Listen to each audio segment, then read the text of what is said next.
Good morning friends.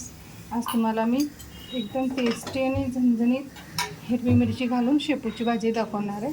करते सगळेजण वेगळा प्रकार. खरं माझं सिंपल आणि एकदम टेस्टी लागते. नक्की एकदा करून बघा आणि काय काय लागतं बघा. आता मी तेल घालणार आहे.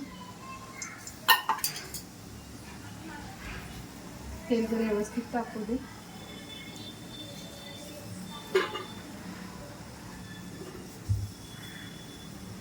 व्यवस्थित टाकले की थोडंसं त्याच्यात जिरा मोहरी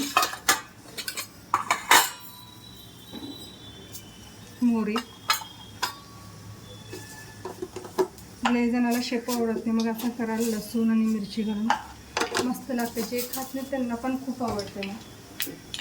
मग छान तडतडीत हे जिरा मोहरी तडतडून आता ह्याच्यात मी घालणार आहे हिरवी मिरची आणि लसूण काढून घेतलेलं आहे. जरा जास्त झाला प्रमाण म्हणजे चव येते. हिरव्या भाज्यांना ना लसूण आणि मिरचीशिवाय चव येते.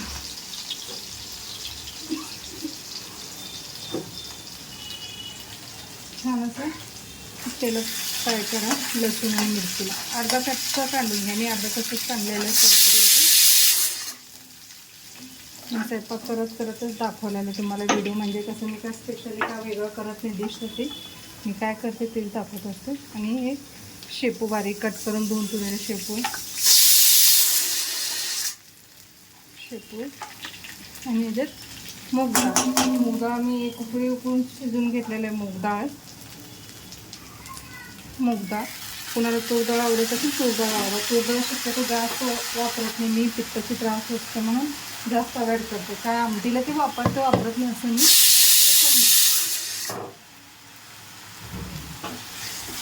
खूप छान लागते. हिरवी मिरची घालून केल्या ना चवच वेगळा येते. आणि हळद आणि इन्ग्रेडियंट्स एक मोजका 5 इन्ग्रेडियंट्स आहे. पटकन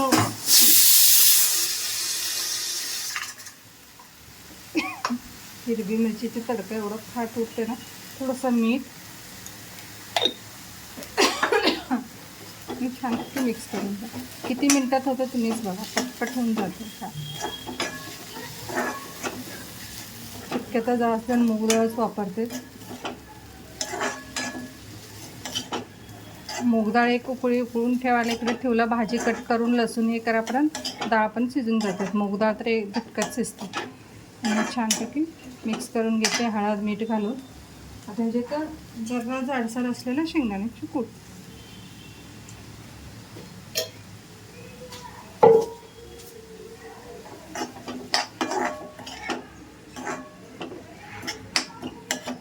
गरम गरम चपाती भाकरीसोबत ना इतकं मस्त लागते मिरची आणि लसूणची टेस्ट.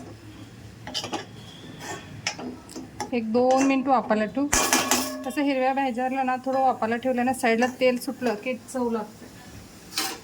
1-2 मिनटं वापायला ठेवू. हे बघा फ्रेंड्स दिसते ना तुम्हाला. हे बघा ऑइल कसं सुटते साईडला. छान ऑइल सुटल्यानं छान लागते भाजी आणि खराब पण लवकर होत नाही. पाणी पचपच असलं तसंच बंद केलं ना खराब होते लवकर भाजी. मस्त लागते टेस्ट पण. तुम्ही पण एकदा करून बघा. जरी माझी रेसिपी आवडत असेल तर चॅनलला सबस्क्राईब आणि लाईक करा. थँक्यू.